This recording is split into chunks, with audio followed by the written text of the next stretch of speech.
Well, I did a few things around my workbench.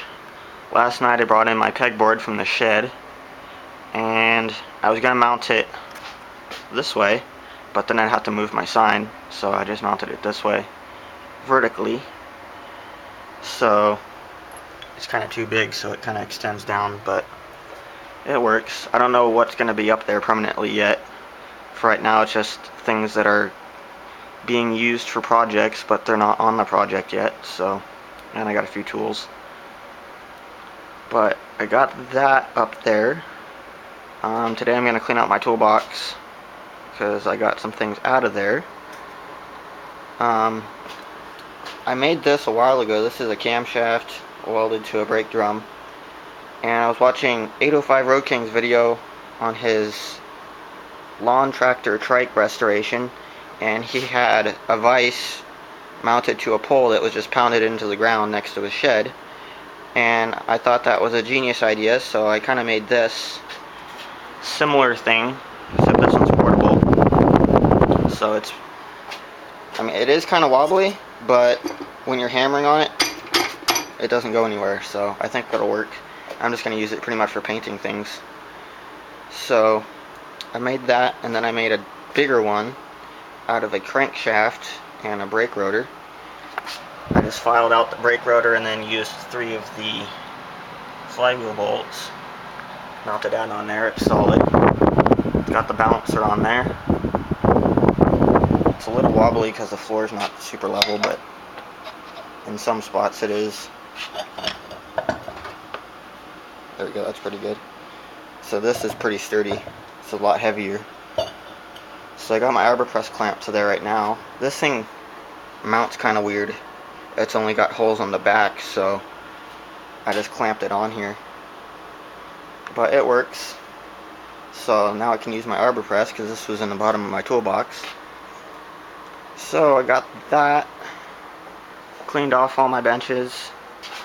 Got out my little tool grinder. And what else did I do? I cleaned off my table saw, so I can roll that out easily now. It's not full of junk. And then I made a piston pin puller outer.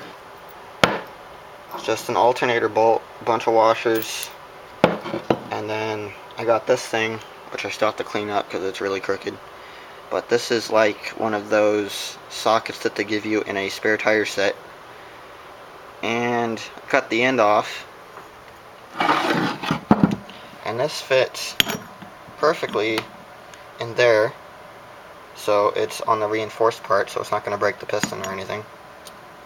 That fits perfectly on there. The wrist pin has enough room to come out, and then I stick the bolt through there with this big washer over here, and then this end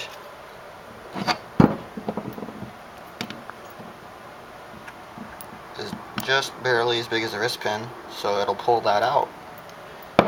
So then you just clamp it, the whole assembly, into the vise here, kind of gently, and then keep tightening that up, add a few washers, and the wrist pin will pop out.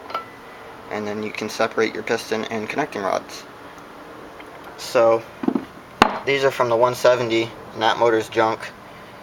So I'm going to keep the connecting rods for sure, because these are the same size as a 200.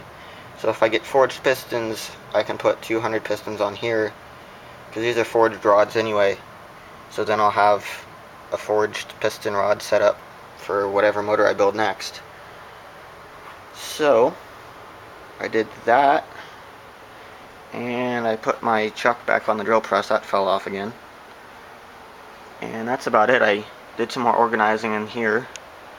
All these little drawers, I got some assortments, a bunch of springs and stuff, so I just started filling up the drawers. But anyways, that's about it for right now.